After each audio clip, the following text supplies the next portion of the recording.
I clung desperately to the windowsill, wanting to get a better view. However, my grip slipped, sending me tumbling down. I twisted my ankle as I fell. I urged Lily to hurry back. But despite her assurances that she would, it took her a full hour to finally come out. When she finally appeared, I was leaning against the wall massaging my aching ankle. "Laura, come help me," Lily said in between gasps. She was out of breath. It was as though she had just emerged from the depths of the water, and her body leaned heavily against mine.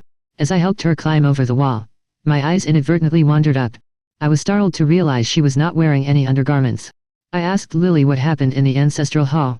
Lily's cheeks flushed red, and she stammered for a moment before saying, "Look at that smile on your face. You'll find out soon enough."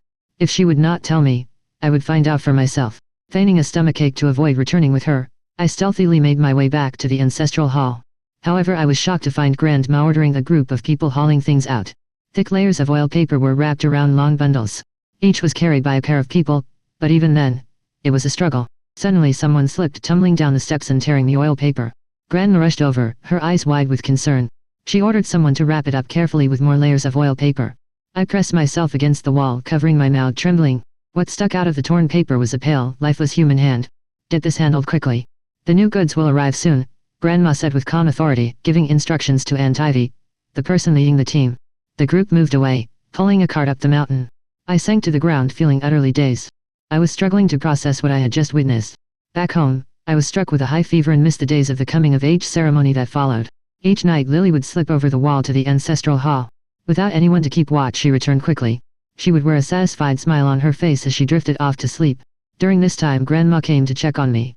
I opened my mouth to ask her if they had done something bad. Before I could say anything, her rough hand brushed against the back of my hand, sending a jolt of pain through me. After a few days apart, her already frail hands had become even rougher. Her skin was dry and peeling as though it were about to flake off. I instinctively swallowed my words. I decided to wander through the village, but I noticed that no one was missing. So who were the people they had carried out of the ancestral hall? After the coming-of-age ceremony, Grandma's health declined rapidly. She was once vibrant and full of life, but now she needed a cane to move around. The villagers said that Grandma was nearing her end, while several women vying for the position of clan leaders sobbed at her bedside, pouring and serving her tea and water. "A bunch of clowns. Grandma had already said the clan leader's position is mine for the taking," Lily remarked with a smirk while watching the others, already imagining how they would soon be showing reverence to her. That night, I was deep in sleep when a commotion stirred me awake. I saw Lily dolling up herself in the middle of the night. I thought she was heading to the ancestral hall again and wanted to share the strange things I had witnessed. Before I could voice my thoughts, she covered my mouth and pushed me into the room. "Grandma is going to reveal the village's secret to me tonight. She said I can't let anyone else know. Just go to sleep and pretend nothing happened tonight." Lily left happily. Little did I know that the next day would bring back not my sister but her lifeless body. When I rushed to the ancestral hall after hearing the news, my heart dropped at the sight of her body covered with a white cloth, lying in the courtyard. Oh, Lily was so foolish. How could she venture into the mountains at night? Not only did she lose her life, but she was also mangled by wild beasts. No, it can't be Lily. I was trembling as I reached to lift the cloth for confirmation. However, Grandma's hand shot out to stop me. "Laura, your sister died a tragic death. It'd be better if you don't look." I shot her a furious glare. Lily had gone to find her last night. How could she have died on the mountain? I brushed aside Grandma's hand and yanked the white cloth away.